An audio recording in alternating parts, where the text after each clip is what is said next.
My name is Iris Marlowe. I'm 19 years old. Until that rainy Thursday night, I believed the lock on my apartment door was the one thing my family couldn't touch. I lived alone in a smart building in South Lake Union, Seattle. I worked long hours as a cybersecurity risk analyst, and I kept my home quiet on purpose.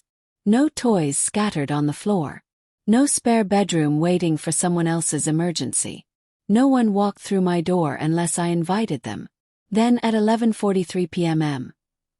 while I was reviewing a security audit for work, my phone lit up. The message wasn't a request. It was an order. Derek's 2 kids are coming over tomorrow morning. You're watching them. I stared at the screen, waiting for the part where he asked nicely, apologized for the short notice, or explained why he thought he could volunteer my entire day. That part never came. I typed back, "No, I'm not available." His reply was almost instant. "Doesn't matter. Mom gave me your key." Something inside me went completely still. Not loud. Not angry. Just cold. I looked across my quiet apartment at the front door, then at the little brass key hook by the kitchen. In that moment, I realized this was never really about babysitting. This was about access to my home, my time, my money, and my peace. So I didn't call him. I didn't argue. I didn't explain myself to people who had already decided my no didn't matter. I took screenshots, opened my building app, called the front desk, and had every outside access to my unit disabled. Then I requested an emergency lock change before sunrise. Before I tell you what happened when my brother showed up the next morning with 2 kids and a plan that no longer worked, tell me, what does the weather feel like where you are today? Does it match your mood? Or is it hiding something too? Rewritten background section. I used to think independence meant paying my own rent, buying my own groceries, and never needing anyone to rescue me. In my family, independence meant something very different. It meant I was available. It meant I had extra. It meant every time someone else made a bad decision, my bank account became the emergency exit. My older brother Derek, 35, is a sales manager who always talks like his next commission check will fix everything right before he runs out of money again. His wife Fiona fills her social media with spa days and mirror selfies while quietly drowning in credit card debt. Their kids, Mia, 7, and Caleb, 5, I genuinely love. Everyone knows it. And my mother, Priscilla, a retired school administrator, knows it best. She still speaks to adults like they're misbehaving students. No debate. No negotiation. In just 26 months, I had given them $11,600. SUV repairs, credit card bills, summer programs, birthday parties, groceries, school supplies. Always urgent. Always my responsibility. Every time I hesitated, I heard the same line. "You're single. You don't have kids. You can help." So when Derek sent that text demanding I watch his children, I wasn't shocked. A part of me had been waiting for them to finally escalate. He said he and Fiona had a leadership retreat in San Diego. Their flight was early, so the kids would stay with me because my apartment was closer to the airport. He didn't ask if I had work. He didn't ask if I had plans. He simply assigned me the job and expected obedience. I replied, "I am not available. Find someone else." His answer came back immediately. "Stop being dramatic. Mom gave me your key and the spare fob. We'll drop them off at 7. I read it 3 times. Then it hit me, the pipe leak 2 years ago. I had given my mother a spare key for maintenance while I was out of town. She promised to return it. She never did. I had treated a key like a small thing. To them, it had become permission. I didn't reply to Derek again. I opened my building app, changed my resident access settings, and called the front desk. Aaron was working the night shift. I calmly explained that an unauthorized family member had a key and might try to enter with 2 minors. He switched into professional mode instantly.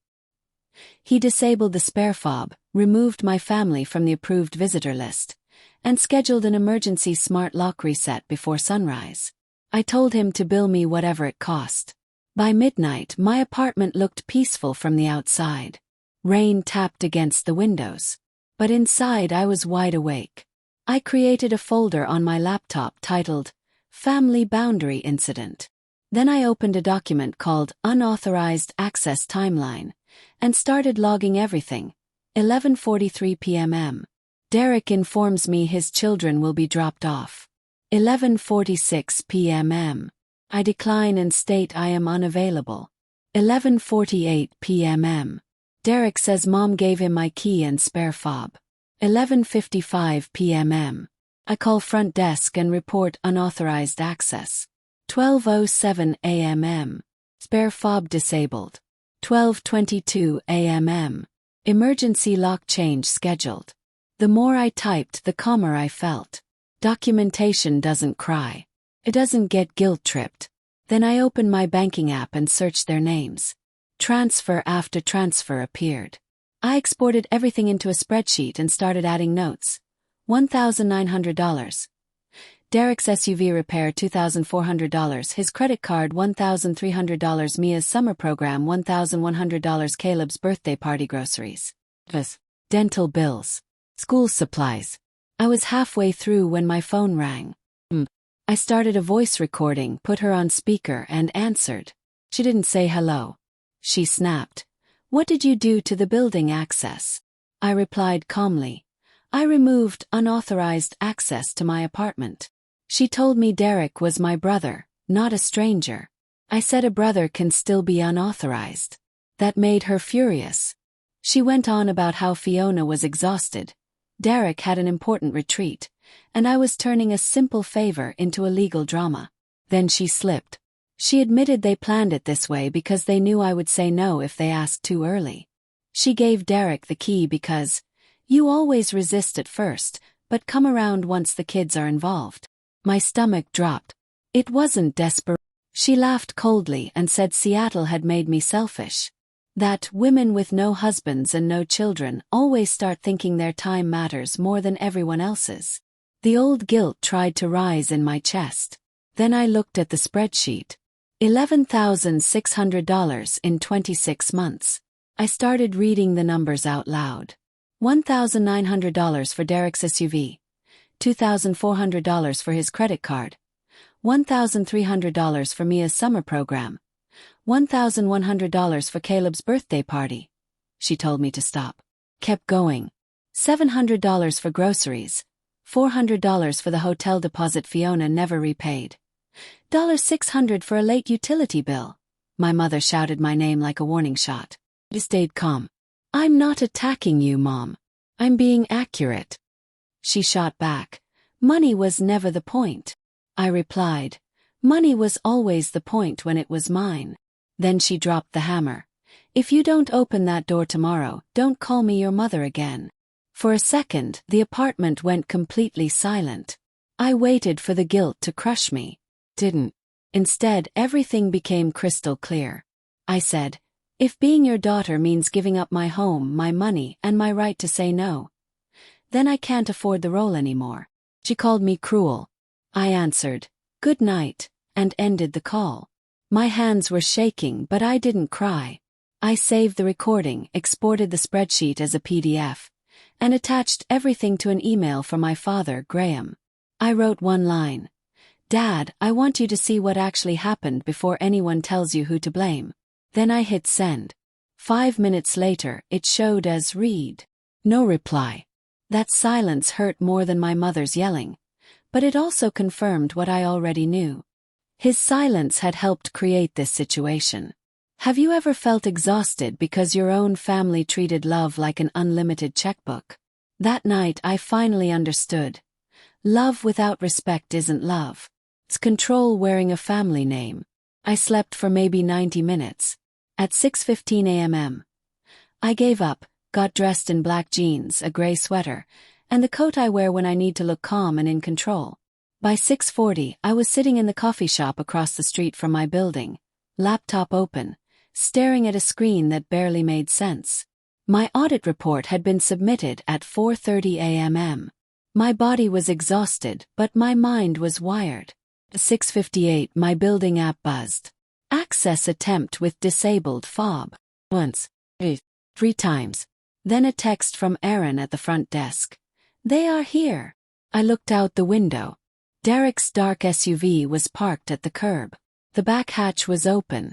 Two little rolling suitcases, one pink, one blue, sat on the wet sidewalk. Mia stood holding her stuffed rabbit. Caleb had a dinosaur backpack nearly as big as he was. Fiona stood in airport clothes with sunglasses pushed up on her head, even though the sky was gray. Derek was aggressively stabbing at the call box like brute force would make it work. And then my mother stepped out of the passenger side. Course she was there. Priscilla Marlowe never missed a chance to be the judge. I watched them enter the lobby after another resident walked out.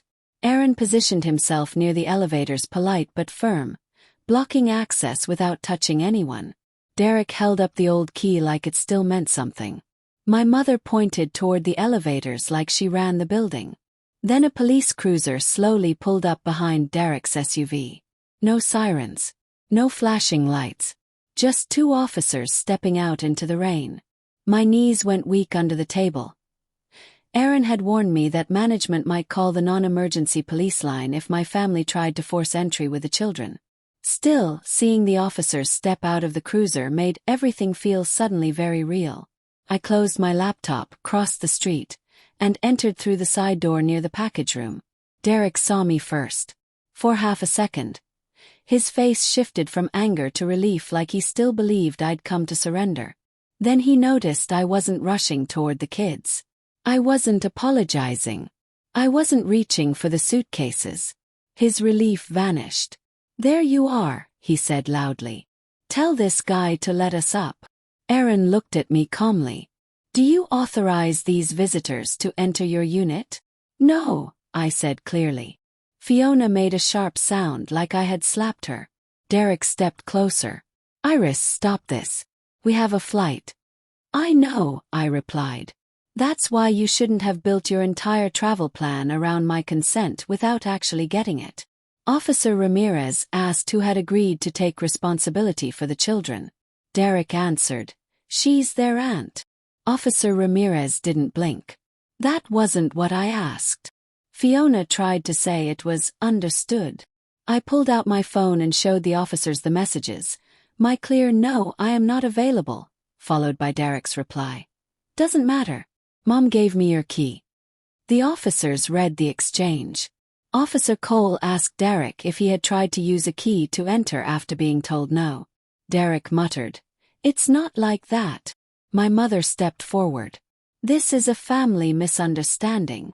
Officer Cole replied firmly, "Family misunderstandings don't give anyone the right to enter a private residence without permission." My mother turned to me, her face tight with rage. "You're humiliating us." "No," I said. "You plan to use my home without permission. I'm just refusing to hide it." Caleb started crying, quiet, tired little sobs that hit me harder than anything. I crouched a few feet away and spoke gently. "Hey buddy, you're not in trouble. None of this is your fault." Derek snapped, "Don't talk to him like you care." I stood up. Officer Ramirez told him to lower his voice. Fiona whispered that they were going to miss boarding. Derek started frantically searching on his phone for last-minute childcare. My mother made one final attempt. "You're choosing a lock over blood." I looked her in the eyes. "I'm choosing consent over control." The lobby went quiet. Aaron printed a document and explained that due to the attempted unauthorized entry, Derek, Fiona, and my mother were being permanently removed from my visitor list. Officer Cole added that trying to leave the children in the lobby after I had refused could be documented as an abandonment concern. That was the moment the power finally shifted. They realized the world outside our family didn't follow my mother's rules. 15 minutes later, Derek was dragging the suitcases back to the SUV while Fiona argued on the phone about same-day childcare rates. My mother walked out first, stiff, furious, silent. Mia looked back at me one last time. I lifted my hand gently. The wave. That hurt more than anything. When the SUV doors finally closed and they drove off, the lobby became strangely peaceful again. Officer Ramirez handed me a card with the incident number and told me to keep all my documentation. Aaron asked if I was okay. I said yes, but my voice didn't sound like mine. I rode the elevator up alone, locked my new deadbolt behind me, and leaned against the door until my legs stopped shaking. For the first hour I just sat on the floor in my coat, phone face down beside me. The silence I used to love now felt enormous. Then my phone started vibrating. Derek. Phone. Derek again. The texts flooded in. You made my kids cry. You embarrassed us in front of the cops. You owe us for the rebooking fee. This is insane. I muted the group thread without reading most of the messages. At 10:30 I showered. At 11:15 I made toast and forgot to eat it. At noon I stared at a work meeting invite until it expired. My mind was somewhere else. Then, just after 1 p.m., my cousin Ivy sent me a screenshot with one line. Please tell me this is not from today. It was Fiona's Instagram story. A blue pool, palm trees, 2 cocktails, and a resort wristband on her wrist. Location tagged. San Diego. The caption read, "Finally choosing peace." I stared at it until I started laughing. Not a happy laugh, the kind your body makes when the lie becomes too ridiculous to keep hurting you. They had made their flight after all. The world didn't end. The kids weren't abandoned. As soon as the law made it clear I wasn't their solution, Derek and Fiona found one. An hour later, Fiona posted again, her hand linked with Derek's on a hotel balcony. Caption: Much needed reset. I screenshot everything. 4 p.m. My mother posted on Facebook. She didn't name me, but she didn't have to. Some parents give everything to their children and still get punished with cruelty. Pray for a mother whose heart was broken today. The comments flooded in. People called her strong. Others said adult children had become selfish. For about 30 seconds I almost replied. Then I stopped. My mother wanted a public emotional war. I was better at evidence. So I opened my folder, added the police incident number, Fiona's resort stories, Derek's texts, the voice recording, and the full transfer history. Then I wrote one calm message and sent it to Aunt Elaine, Uncle Robert, Cousin Ivy, my father, and my mother's older cousin Marcus. You may hear that I abandoned my niece and nephew this morning. That is not true. I was informed, not asked, that I would be babysitting. I refused in writing. My mother gave Derek an old key to my apartment without my consent. They attempted to enter anyway. Building security and police were called due to the unauthorized access. I'm not asking anyone to take sides. I just want the facts documented. I attached everything. 23 minutes later, the family group chat exploded.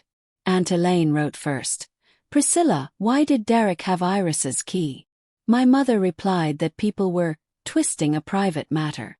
Uncle Robert asked, Private matter? There's a police incident number. Ivy posted Fiona's resort story with the caption, No other option for the kids? Then Marcus asked the question that shifted everything. If Iris said no, why did anyone go to her building at all? My mother had no answer. Derek tried to defend himself.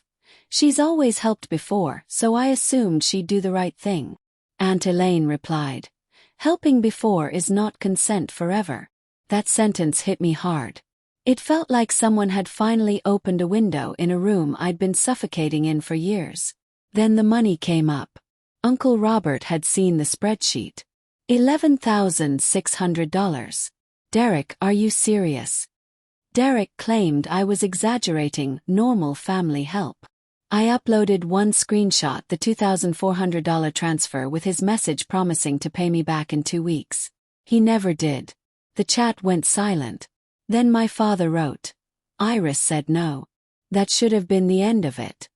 I stared at those words until my eyes blurred.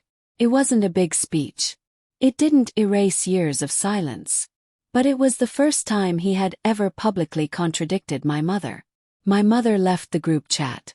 Fiona quietly deleted her resort stories, but Ivy had already saved them. Derek sent me one private message. Hope you're proud of yourself. I didn't reply. Pride wasn't what I felt. It was closer to relief, mixed with grief.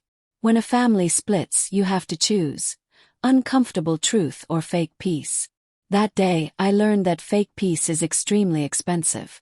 Costs your time, your money, your privacy, and eventually your self-respect. The first thing I did was cancel the recurring $200 monthly transfer to my mother.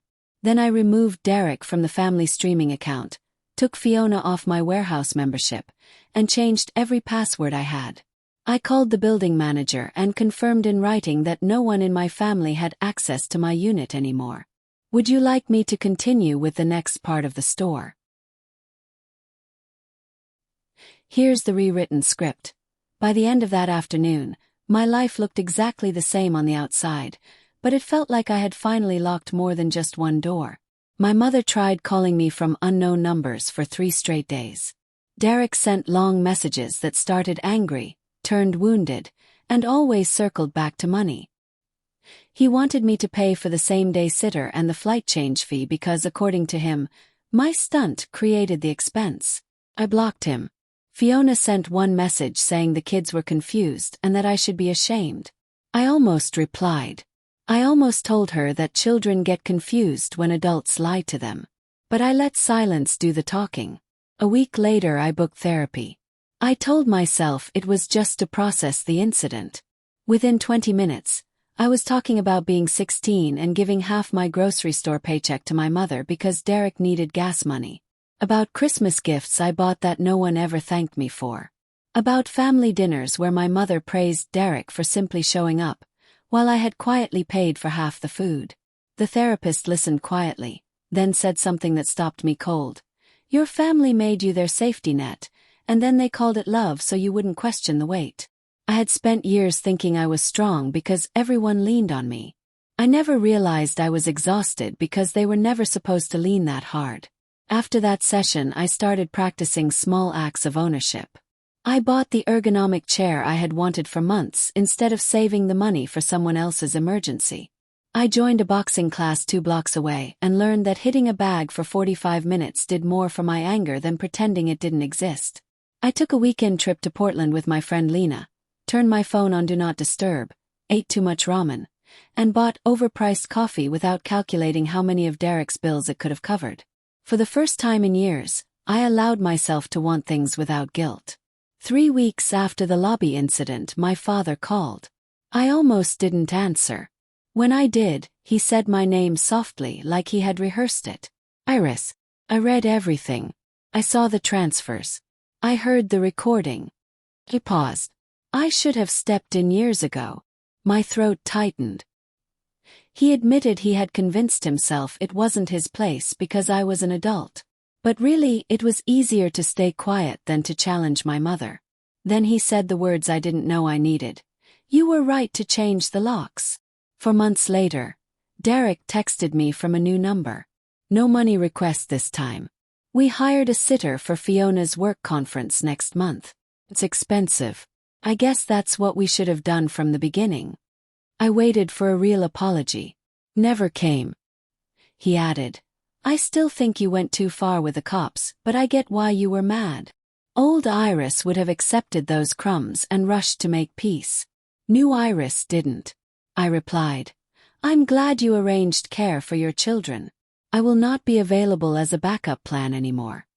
A year after that morning in the lobby, I moved into a larger apartment 7 floors higher in the same building. It had a proper office, a real dining table, and windows that caught the sunset when Seattle allowed it. On the first night, I stood in the empty living room holding 2 keys. One stayed on my chain. The other I placed in an envelope for Lena with a note that read, Only use if I'm unconscious or the building is on fire. We laughed when I gave it to her, but we both understood why the conditions were necessary. The key is never just metal. By the end of that afternoon, my life looked the same from the outside, but everything inside had shifted.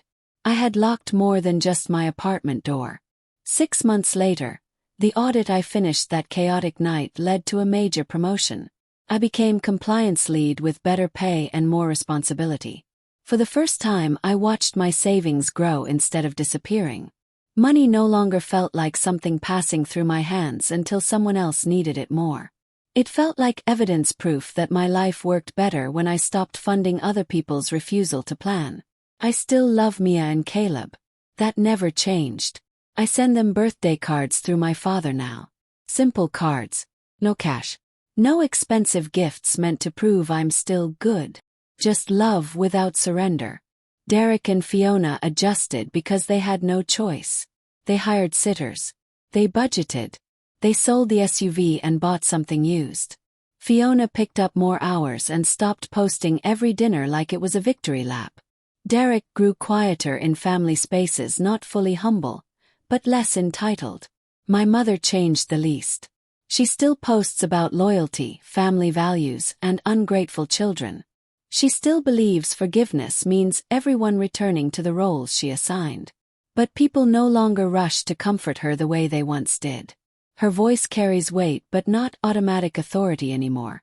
The next time I saw them was at a cousin's wedding outside Tacoma. I arrived alone in a navy dress. For once, the word alone didn't feel like an accusation. Felt peaceful. At the reception, I sat with cousins who asked about my job, my new apartment, my boxing classes, and my trip to Portland. No one asked why I hadn't babysat. No one asked when I would make things right. The truth had already done its work. During cocktail hour, my mother stood near the dessert table. She looked older. Or maybe I just no longer saw her as the person who controlled the size of every room. Eyes met. She looked away first. Later, Derek approached me near the hallway. Fiona stayed back, holding Caleb's hand while Mia leaned sleepily against her.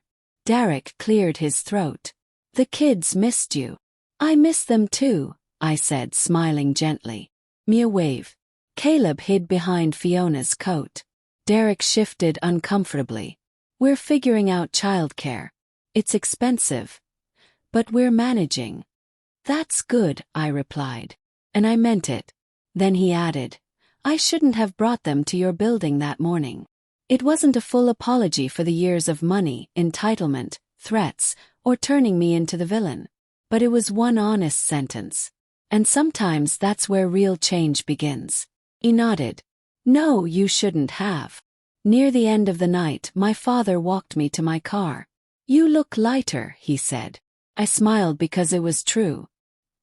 He told me he was proud of me not for the promotion or the apartment, but for standing up and staying standing when the guilt tried to pull me back down.